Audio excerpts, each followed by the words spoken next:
up? Magandang araw sa inyo mga ka-auto. Welcome back po sa channel natin, Topi Manalo here. And today is a Saturday. It's been a month since we've owned this Toyota Wigo, si Carlita. And right now I'm heading to Toyota Abad Santos for my first 1,000 kilometers PMS, no, sa the usual PMS. Right now, ang tinakbo ng odo natin is 849 kilometers na. So, yung trip natin to Quezon, trip natin around the area, yun lang ang kinain. Kaya magpapa-PMS na tayo. So siguro yung mga iba nagtataka or nagtatanong, bakit pa kailangan magpa-PMS sa first 1,000 ikabago-bago na sasakyan? Actually, ang purpose po kasi niyan, mga ka-auto, is yung kasing sasakyan natin galing to ng factory, diba? So yung oil na nilagay dito is factory oil na we don't know how long na nakalagay na yung oil na yan. Siyempre, tapos yan yung unang-unang naglangis, nagpadulas doon sa internal ng engine natin.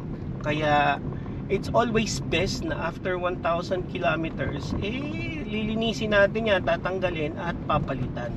Ang first 1,000 po kasi, first 1,000 kilometers PMS, yan lang naman talaga ang gagawin.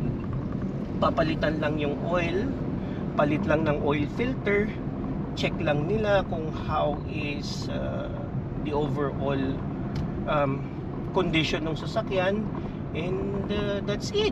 Yun na po yun.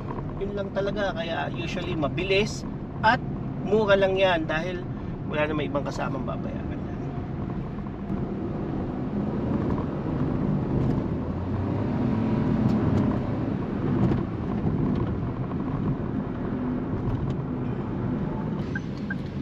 Also, kung natatandaan nyo, may promo kay Abad Santos.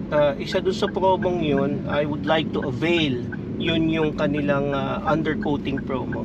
Parang may 1,000 pesos off yata. Basta ang total ng undercoating is 2,400. So, i-avail din natin yun ngayon. Kaya maaga akong pupunta para at least before lunch matapos na ako. So, yun po ang mga gagawin natin today. Pakagulo naman dito. Salasalabid. Tapos ang dami nag-aabang doon kanina na enforcer.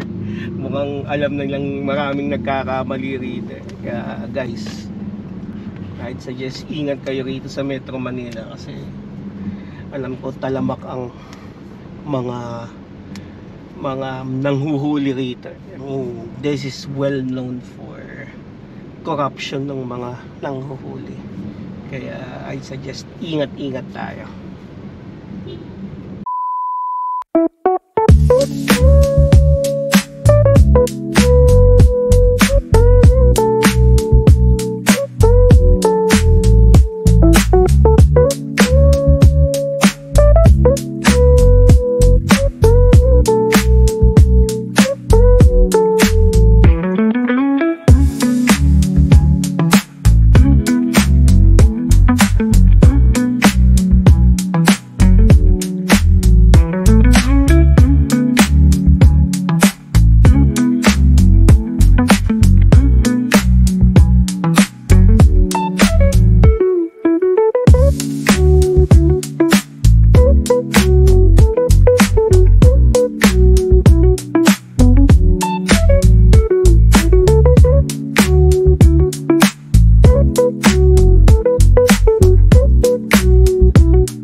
Hi guys, galing tayo dun sa may wash area and tinignan ko lang yung sasakyan. Punta ako dito sa showroom kasi may kukunin akong early warning device na nakalimutan kong kunin last time.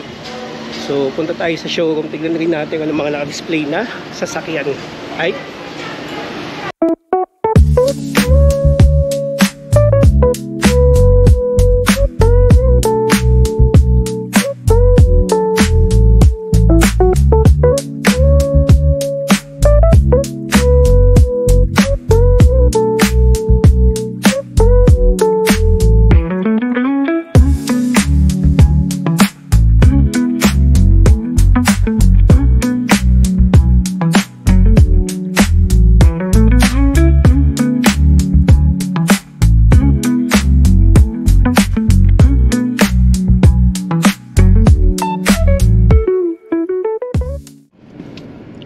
Okay guys, so roughly after 5 hours natapos yung ating PMS together with the undercoating dito sa Toyota Abad Santos.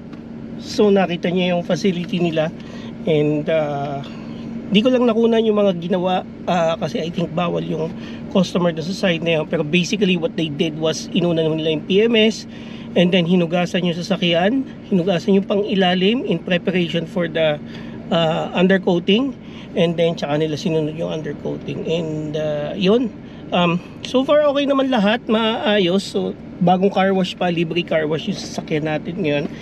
So yung binigay nila na quotation sa atin kanina, which is a total of 6,639.22, yung actual payment is nagbago pa, so naging 5,474.64 pesos. So bumaba pa, na-discountan pa tayo. So 2,400 yung ating undercoating. Lumalabas ngayon na 3,000 lang yung PMS natin. Not bad. I mean, for a fully synthetic oil plus the other materials na ginamit, 3,000 pesos is really a good price. So kayo, ano sa tingin nyo? Mura ba or nakamahal tayo? Hit the comment section na lang. Also, dagdag ko pala, may binigay sila sa akin, Turbo XP Cockpit Detailer. Parang panlinis yata ito ng dashboard or ng mga pinto natin. So,